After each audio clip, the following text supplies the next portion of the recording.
sa aking mga kainsan at ngayon mga kainsan ay panibagong araw at panibago po tayong video at ito po ang ating video for today. At ayan mga kainsan, tayo ngayon po ay nakasakay po tayo ng bangka at ito po si Palaso at siya po ang ating taga-tikin at talagang makikita nyo mga kainsan habang nagtitikin niya, naka-UC pa po yan oh.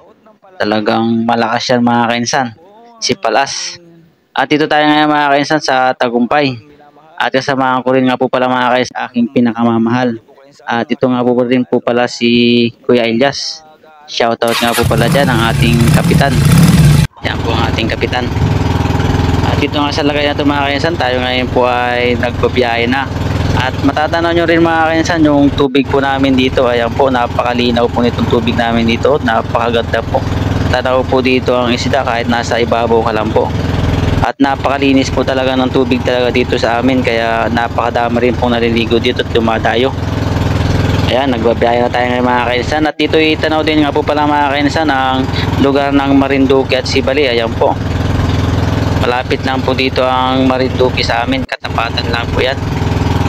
At matadaanan din natin mga kainsan itong lugar po ng Bihiya. Ayan po, natatanaw nyo na mga kainsan.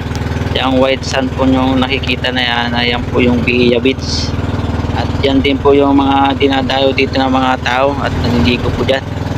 At napakaganda po ng tubig ko. Nakikita nyo mga kainsan, blue po ang tubig. Napakalinis din po. At alam nyo din mga kainsan, yung buhangin din po dyan ay puting-puti po na pinong-pino rin po. Parang nakarating ka rin po ng Boracay. Pero hindi na po tayo dadaan dyan mga kainsan sa Bihiya. At meron po tayong ibang pupuntahan. Doon po tayo pupunta kina Kuya Elias sa lugar po nila. Kasi doon po talaga yung punta po natin mga kainsan. At ayan na po, natatanaw natin mga kainsan yung lugar po nila. Ayan po yung nasa may kaliwa po na yan. Diyan po ang kanila. At alam nyo rin mga kainsan, malapit rin po tayo dito sa sinasabi po nilang Turtle Island. At isa rin po yun sa mga sikat din po dito sa aming lugar.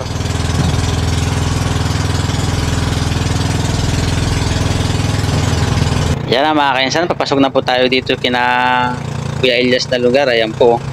Medyo may pagkaka-low tide na po ngayon mga kainsan, kaya medyo mababa na po.